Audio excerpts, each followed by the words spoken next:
జగన్మోహన్ రెడ్డి గారి పేరెత్తగానే చాలామంది నిద్ర పట్టట్లేదంట. జగన్ గారి పేరెత్తగానే చాలామందికి నిద్ర పట్టడం లేదంట.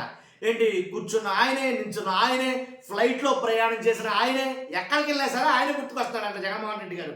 ఆయన ఏదన్నా ప్రెస్ మీట్ పెడుతున్నారా అంటే చాలు, ఏంటి సొంత ఛానల్ ఉన్నా సరే, సొంతంగా ఛానల్ ఉన్నా సరే, ఆ సొంత ఛానల్లో అయితే కనుక మన వాళ్ళు ఏదో మసిపూసి మారేడుగా చేస్తారు, మన వాళ్ళు చూపించకుండా కనిపించకుండా ఏదో మొత్తం చేస్తారు. కాబట్టి మన ఛానల్లో కూడా కాదు, కానీ పక్క ఛానల్లో చూద్దాం జగన్ గారు ఏం మాట్లాడతారు ఏంటని. అంటే కింద కాదు, భూమి మీద కాదు, ఆకాశంలో వెళ్తుండగా బిఆర్ నాయుడు గారి గురించి అండి. ఈయన గురించి వీడియో చేయాలంటే నాకే అది రకంగా ఉంది. ఎలా అంటే చేసిన కాడి నుంచి కష్టపడి వీడియో చేస్తావా, మళ్ళీ నేను ఏ గ్యాగ్ ఆర్డర్ ఏదో తెచ్చుకుంటారు. అదిగో జగన్ గారు వీడియో నేను చూస్తానని చెప్పి ఫ్లైట్లో వెళ్తుంటే చూస్తానని చెప్పేసి అది ఏదో మార్పింగ్ చేసి వీడియో పెట్టేశారు. కాబట్టి నాకు అది క్యాన్సిల్ చేయమని గ్యాగ్ ఆర్డర్ ఏదో తెచ్చుకున్న సరే ఎంత కష్టపడి చేస్తాం కదా మన వీడియో, ఈ చేసిన వీడియో మళ్ళీ డిలీట్ చేయాల్సి వస్తుంది. ఎందుకు వచ్చింది కర్మ అనిపించి చాలా మటుకు నేను వీడియో చేయట్లా బిఆర్ నాయుడు గారి గురించి. కాబట్టి ఇక్కడ విషయంలోకి వెళ్ళే ముందు నాకు రిక్వెస్ట్ ఉంది, నిజమేంటో ప్రజలకు తెలియాలి. మీ బాధ్యతగా ఈ వీడియోని లైక్ చేయండి. లైక్ చేస్తే ఎక్కువ మందికి షేర్ అవుతుంది. కొత్తగా మన ఛానల్ చూస్తే పక్కాగా సబ్స్క్రైబ్ చేయండి. మీ అమూల్యమైన అభిప్రాయాన్ని కామెంట్ రూపంలో తెలియజేయండి. ఒక వీడియో నేను ప్లే చేస్తాను, ఒక్కసారి చూడండి. ఈ వీడియో చేసిన తర్వాత మీరు నేను మాట్లాడుకున్నాను, ఓకేనా? ఒకసారి ఆ వీడియో పెడతాను, చూడండి ఒకసారి.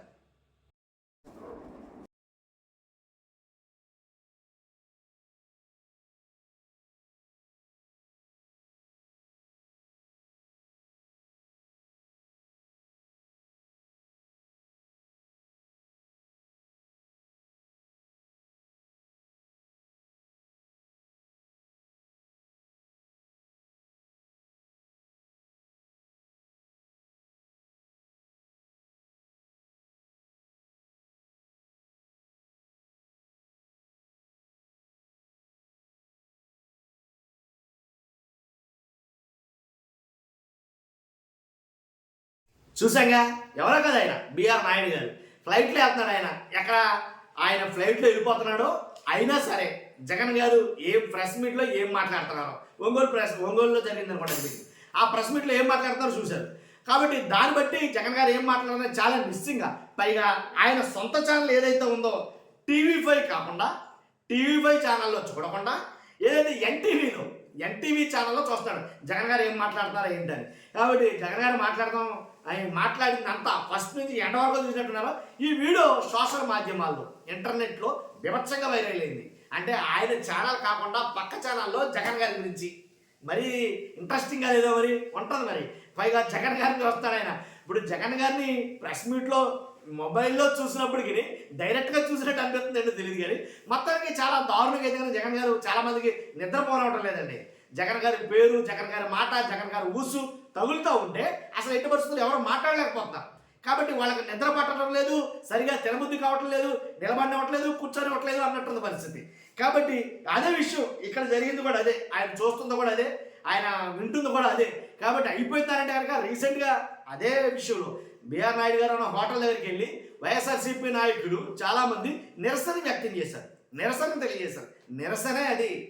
నిరసన తెలియజేస్తే ఏంటి కొంతమంది టీడీపీ వాళ్ళు వచ్చి మా వాళ్ళు దారుణంగా దాడి చేయటం అయితే కనుక జరిగింది. దాని మీద తిరిగి మరలా ఆ దాడిలో నేపథ్యంలో తిరిగి మళ్ళీ మా మీదే కేసులు పెట్టారని వైసీపీ వాళ్ళు అన్నారు. కాబట్టి వైసీపీ వాళ్ళు కేసులు పెడితే దాన్ని మళ్ళీ కోర్టుకు వెళ్తే దాంట్లో కొంతమంది మీద SC/ST అట్రాసిటీ చట్టం మీద ఏంటి పెడితే అదేం చెల్లదో, వాళ్ళకి బెయిల్ ఇచ్చేయండి, రిమాండ్ కుదరదో అని కోర్టు చెప్పడం, ఇవన్నీ జరుగుతున్నాయి. మొత్తానికి వైఎస్ఆర్సీపీ వాళ్ళు చేస్తున్నటువంటి అల్టిమేటం ఏంటంటే కనుక ఖచ్చితంగా బిఆర్ నాయుడు గారిని టీటీడీ చైర్మన్ పదవి నుంచి తొలగించాలి అని అన్నారు. ఇప్పుడు తొలగించాలంటే తొలగించవచ్చు, తొలగించిన కాడి నుంచి వాళ్ళకి తలొగ్గినట్టు అనిపిస్తారు. అదే భేషజాలు ఉంటాయి కదండి, ఆ భేషజాల కోసమైనా సరే ఆయన ఉంచుతున్నారేమో అని నాకు అనిపించింది. వాస్తవంగా అయితే తప్పు చేశారు. ఇప్పుడు కూటమిలో తప్పు చేసిన వాళ్ళందరినీ తప్పిస్తారంటే లేదు, గతంలో జరిగింది, ఇప్పుడు జరగట్లా.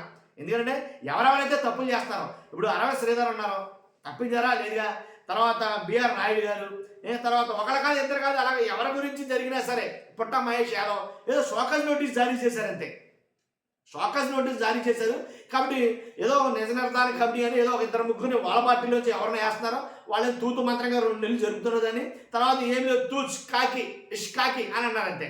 మళ్ళీ యథా రాజా తదా ప్రజ. ఇప్పుడు జనసేనలో కిరణ్ రాయల్ అనే ఆయన ఉండేవాడు. ఆయన కూడా అంతే వైఫ్ నైఫ్ కైఫు అని నానా విమర్శలు సృష్టించాడు ఇంటర్నెట్లో. ఆయన సృష్టించిన తర్వాత ఆయన మీద ఏదో అన్నారు, తర్వాత మళ్ళీ మామూలుగా యథారాజా అన్నట్టుగా కూర్చుని ప్రెస్ మీట్లు పెడతాడు ఆయన. కాబట్టి ఏంటంటే కనుక అలాగే ఉంది, చూద్దాం. కాబట్టి ఈయన మాత్రం పాపం అలాగా. నిజంగా ఈ వీడియో చాలా ఆశ్చర్యం అనిపించింది నాకు. చూస్తున్నాం, మీరు కూడా మీ అభిప్రాయం తెలియండి. Thank you much.